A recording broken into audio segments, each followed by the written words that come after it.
Okay, whenever you're ready. Good morning, everyone. Do we realize how much violence is seen on TV by our children? Hello, my name is p4.Eguerra and I'm in the social media tool group.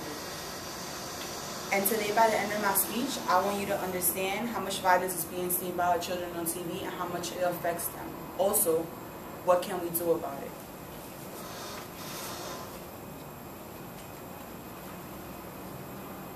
Today I will present three main points. The outcomes of children who watch too much TV, the reasons children act the way they act when they see the acts on TV, and what us as parents can do to prevent these acts from being taken from our children. Some outcomes with children, which are caused by children who watch too much violence on TV, leads on to violent behavior.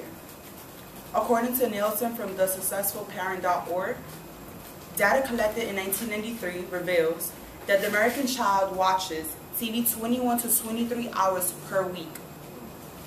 On the average, this includes about 2.5 hours per day for children up to the age of 5, about 4 hours per day for children between the ages of 5 and 12, and then viewing drops from 2 to 3 hours during adolescence. Make them more. Another act which affects them is it makes them more fearful.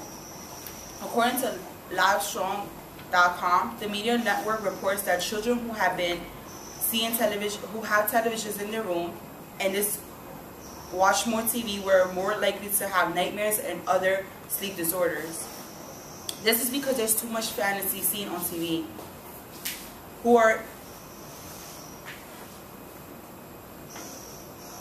which then is taken into the real world and they believe is real. This also makes them participate in sexual acts at an early age. How? According to kidshealth.org, studies have shown that teens who watch a lot of sexual content on TV, which is also shown, are most likely to intimidate, intercourse, or participate in other sexual activities earlier than their peers who don't watch sexually explicit shows on TV. Now that we know the outcomes of our children who watch too much TV, now let's move on to knowing some of the reasons children act this way, which then leads on to taking different actions. What are the connections between the way that our children act when they see what they see on TV? A connection is, how does televised violence result in aggressive behavior? According to AACAP.org, some researchers have demonstrated that very young children will intimidate aggressive acts on TV in their play with peers. Before age 5, children are unable to distinguish between fact and fantasy and may view violence as an ordinary occurrence.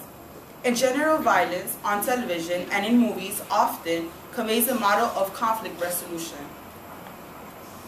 Since we just got to know one of the reasons along with connections, let's move on to some solutions and ways parents can stop this.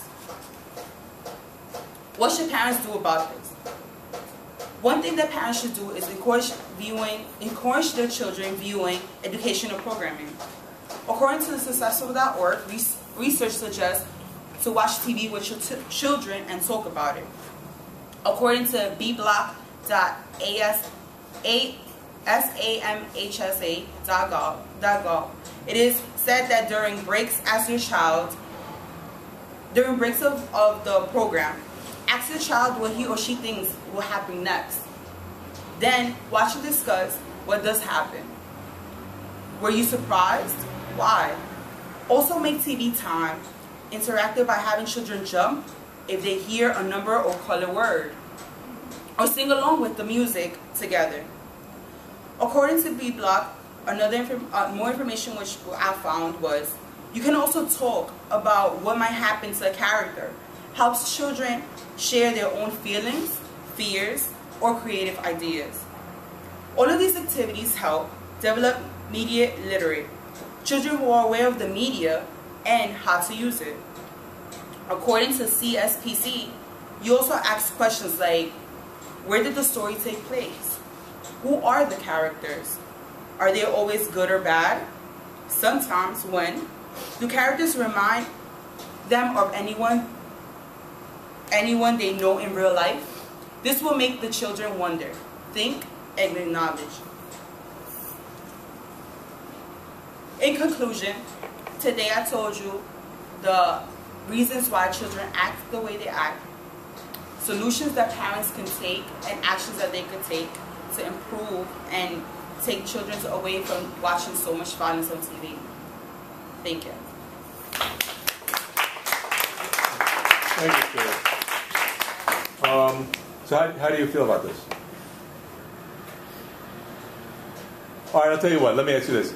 Of all the things that parents could do to help their children, which one do you think is the most... Do you have children? No. No. No, okay. Well, I have many of my students have children. It's not an uncommon thing. But of all of them, based on, your siblings or, well, which one do you think is the most, is the best one? Of all the suggestions you made? When I think is the best one, since I've seen that, like, my brother takes his actions, because my brother was going through the same problem.